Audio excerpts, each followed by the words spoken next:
Hi, we're here with Damon Piatek from Welke Customs Brokers USA. NAFTA and the presidential election. We wanted to have a conversation about some of the things that are being said about NAFTA. We're titling this "What the Presidential Candidates Are Missing About NAFTA." Yeah.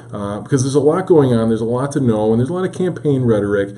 Donald Trump has said that he's called it the worst trade deal that the U.S. has ever signed, and said that he will try to renegotiate it, and if that doesn't work, he'll rescind it. Yeah. Hillary Clinton was her husband's program, and she was a champion of it. But now during the campaign, she said it has cost the U.S. jobs. So, Damon, tell us a little bit about NAFTA and what's behind the scenes that we're not getting. Yeah, we have heard from both Donald Trump and Hillary Clinton on this, and it's been in a negative light. But the actuality of it is NAFTA has been a fantastic trade deal for the United States. If you go back currently this year, so if we look at goods traded with Canada under NAFTA, we have about up to August of 2016, we have exports to Canada at $59 million. Almost $60 million in exports have gone to Canada. Total goods to Canada, that's with NAFTA products that are eligible for NAFTA and without NAFTA, we have $177 million exported to Canada. Canada's our largest trading partner, and with that, we're creating jobs here in the United States. We're saving jobs in North America. I think part of the important view that you have to have about NAFTA is it's not just about the United States, it's about our trading partners, our most favored nations, Mexico, Canada, and the United States. And if we're saving jobs in North America, we're doing our part. Jobs would be going somewhere. They would be going to China.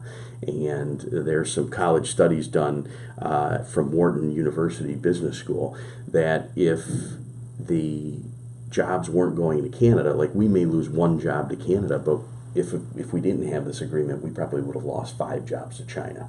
So there's that's going on. Renegotiating the deal, that would really strain our relationship with Canada. We look at that and we say, well, okay, that our biggest trading partner, being in a border town of Buffalo, New York, there's a lot of travel going back and forth across the border that would be, it would be strained. That partnership would be strained. And we need partners like Canada in the world with everything that's going on. And just touching on what's going on in the Middle East right now, the unrest that's in the Middle East, NAFTA has created an environment where we're less dependent on Middle Eastern oil. Okay. So crude oil is one of the largest exports of Canada, and they're exporting it to the United States.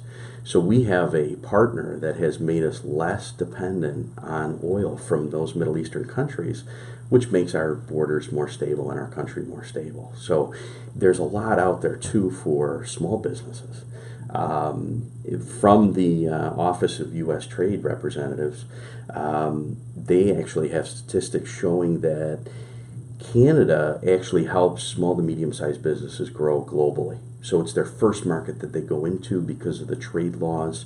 They're not as restrictive. They're not as complicated. Let's say if we were going to go trade with Australia or even Europe, because it's so close and it's very close to us, very easy to get into. The culture is very similar to ours. The language, there's no language barrier. So it makes it easier to get your foot into international trade. The statistics are showing that between Mexico and Canada, that has supported over 140,000 small businesses to go globally, which makes our economy stronger. Absolutely. So these statistics really show that I don't think the candidates have done enough digging to understand what NAFTA is really doing, and we're at 21 years now with NAFTA. We just had the 20th anniversary of the NAFTA trade agreement. So, being in the industry I'm in, we live and breathe it every day. So, but that's kind of where the statistics are showing something different than the candidates understand. And go ahead. Well, that's some history with NAFTA. Now let's look to the future. because last night in the debate, both candidates said that they will oppose the Trans-Pacific Partnership, which is a free trade deal very similar to NAFTA, but on a larger scale. So what should they be looking for? Well, just like NAFTA, I mean, if you look at NAFTA, it was preceded by other trade agreements. So originally there was the U.S.-Canada Free Trade Agreement, which didn't include Mexico in that trade agreement. And then also they had the U.S.-Canada Automotive Trade Partnership, which that was really kind of a benefit to the automotive manufacturers, you know, the Chevy, the GMs, Fords, so that they could get trucks, cars, parts, anything that's manufactured in Canada and the U.S. across the border. Don't quote me on this, but I believe there's a statistic that to build an automobile, it goes across the U.S.-Canadian border like 17 times. Sure.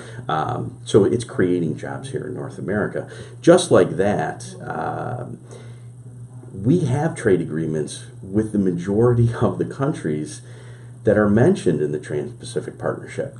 So it's a renegotiation of all those different trade agreements. I believe there's like 62 different trade agreements that the U.S. government has with different countries and entities. We have the U.S.-Israel Free Trade Agreement. We have the Andes Free Trade Agreement. We have the U.S.-Australia Free Trade Agreement. And the list just goes on. And then we have the General System of Preferences, which includes, I think, something like 174 countries. Okay. So there are trade agreements out there that aren't spoken of. And I think part of what the general population doesn't understand is NAFTA really doesn't have anything to do with China or any other countries. NAFTA is strictly U.S., Mexico, and Canada, and I see too many times in commercials and different campaigns they'll mention NAFTA, but then they talk about China. Well, there's no connection between NAFTA and China whatsoever.